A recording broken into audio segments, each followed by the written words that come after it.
Salut, c'est Débo, bienvenue dans ton espace pour bouger, respirer et rayonner.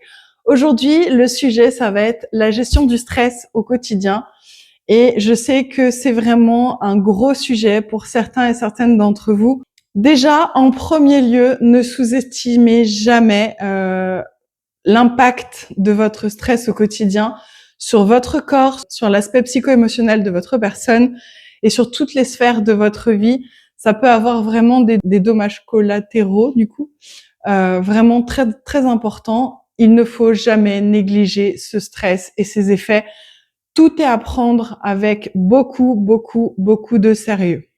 Si jamais vous ressentez du stress ou de l'anxiété sur des périodes qui commencent à durer, je veux dire par là que c'est pas un événement qui vous stresse en particulier et qui aura une date de fin assez proche et après laquelle tout rentrera dans l'ordre. Si vous sentez que vous avez des périodes de stress qui commencent à durer et dont vous ne voyez pas la fin arriver, allez consulter un médecin compétent et parlez-en ouvertement. Ça fait partie de la santé.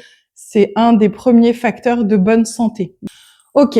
En deux, le stress, c'est une réponse de votre corps, de votre cerveau à un événement que vous vivez et pour lequel vous allez avoir plusieurs choix qui vont s'offrir à vous, de régler l'événement en question, de l'affronter, de le traverser, peu importe, ça, un psychologue vous en parlera bien mieux que moi.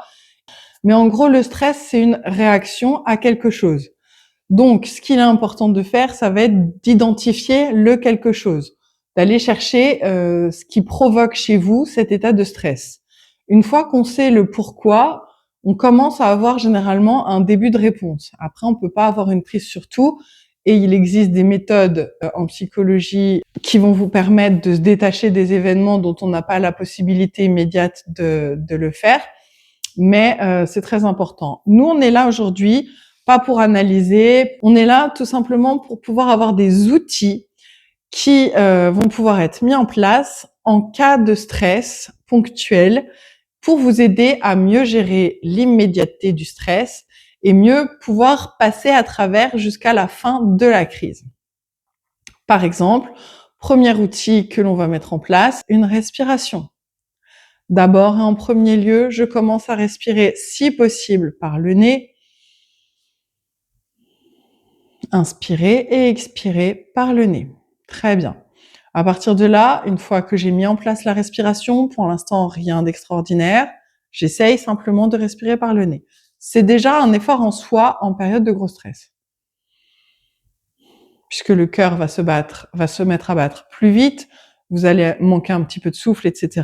Ceci va permettre de reposer un peu votre, recentrer, recadrer votre respiration. Si vous y parvenez, commencez à ralentir ce souffle. Mettez de plus en plus de temps pour inspirer, remplissez bien tous vos poumons. Les épaules se soulèvent, la cage thoracique s'ouvre, expirez doucement. L'expiration, si vous souhaitez, vous pouvez également essayer de la mettre en place par la bouche en faisant comme si vous souffliez dans une paille, par exemple. Voilà. Faites toujours attention à ne pas respirer trop vite pour ne pas hyperventiler. Si vous essayez de vous calmer, prenez le temps, ça ne doit pas être oppressant, mais de bien remplir vos poumons et d'aller au bout de votre respiration, de calmer en fait cette respiration. Vous avez un impact sur les autres signaux de votre corps, le système nerveux autonome, et ce système-là gère la tension, le rythme cardiaque. Vous avez une influence directe sur votre physiologie corporelle. C'est ça qui est hyper important. Plus, ça permet d'avoir un état un petit peu méditatif qui va vous aider à vous recentrer sur vous-même, mais sur les bons aspects de vous-même, sur votre écoute, et parfois tout simplement en faisant une petite respiration de quelques minutes, ça va vous permettre de voir plus clair, d'enlever le brouillard, etc., etc. Quand vous avez un stress ou vous manquez de quelque chose, je pense notamment aux personnes qui vont être en période de sevrage tabagique ou alcoolique, peu importe, mais sur le tabagisme, ça marche très très bien.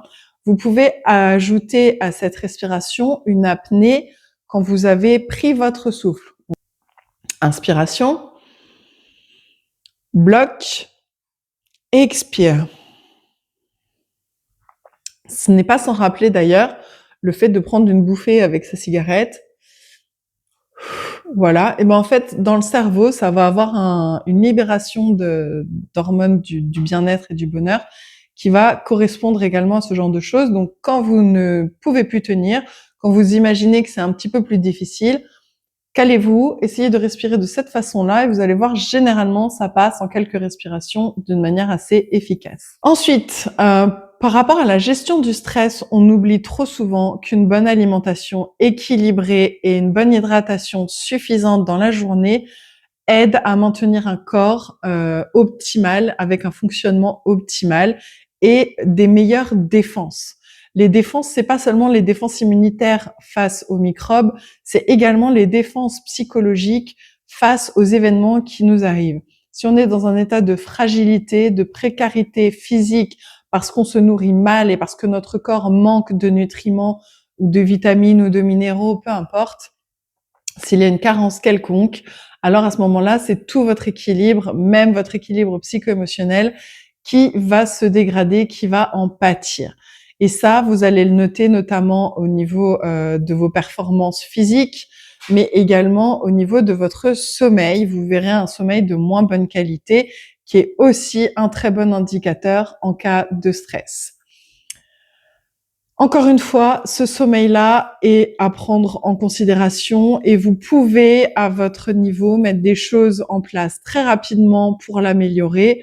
Je pense qu'on ne parle plus des lumières bleues, etc. Tout le monde connaît le sujet, mais tout simplement mettre en place une petite routine du soir, une petite routine pré-dodo, comme j'appelle ça, pour préparer en fait la venue du sommeil.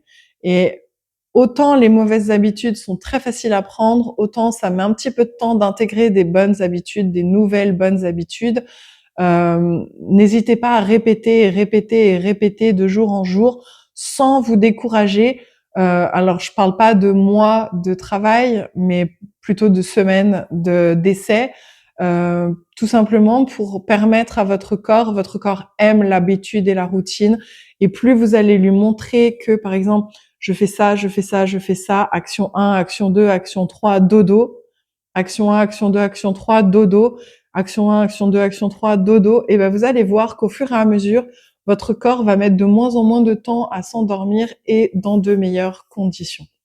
Pour les personnes qui seraient contre la respiration, ça arrive, j'en ai déjà croisé certains et certaines d'entre vous pour qui respirer, méditer va être très très difficile.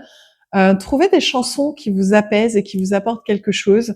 Alors j'ai toujours coutume de dire, faites bien attention à la musique que vous écoutez. C'est aussi important que la nourriture que vous allez avaler, tout simplement parce que notre esprit capte des choses, des émotions, des mots, des paroles, des choses comme ça. Donc choisissez avec grand soin et essayez de chanter. Chanter va permettre également à une personne de respirer d'une certaine façon, d'apporter de l'air, puisqu'on va avoir besoin d'un échange d'air régulier pour être capable de chanter. Et du coup, ça va avoir des effets relativement proches de la respiration et de la méditation. Donc n'hésitez pas, on chante et haut les cœurs, on s'en fiche s'il pleut après, ça arrosera les fleurs. Enfin, ça va être de vous entourer des bonnes personnes. On parle, ceux qui me suivent sur les réseaux sociaux, j'ai fait un post récemment sur le sujet, sur le fait de savoir s'entourer des personnes qui vous apportent quelque chose et qui vous tirent vers le haut. On est le reflet des 5 personnes qu'on fréquente le plus. Ça, pareil, vous l'avez entendu d'une manière assez répétée ces dernières années. C'est très vrai, mais c'est très vrai dans le sens où il y a certaines personnes qui vont vous épuiser énergétiquement parlant, qui, quand vous allez les quitter, vous allez vous sentir fatigué plus que de raison, et d'autres avec qui vous pouvez passer un temps incroyable, vous voyez pas passer l'heure et vous en sortez toujours hyper positif, etc. Eh bien, c'est ce tri-là qu'il va falloir apprendre à faire, et ça va être très salutaire pour votre propre personne. Porter ses choix quand ils sont soutenus, c'est pas pareil que porter ses choix envers et contre tout. Et l'importance de pouvoir vraiment travailler en équipe avec les personnes qui nous accompagnent et pas se sentir en trop, pas devoir s'excuser de sa propre présence, pas devoir lutter pour valider un avis, une opinion, pas devoir quémander de l'attention, etc. C'est des choses qui vont être très importantes. Mais la première personne dans votre cercle d'amis, c'est vous-même. Et la façon dont vous vous traitez va énormément jouer sur la façon dont vont vous traiter votre entourage. Je dis pas que c'est uniquement de votre faute. Il y a des personnes profondément méchantes, comme il y a des personnes profondément bonnes. Mais en tout cas, vous avez un grand rôle à jouer là-dessus. Et le respect de vos propres limites commence d'abord et avant tout avec vous-même. Ne l'oubliez pas.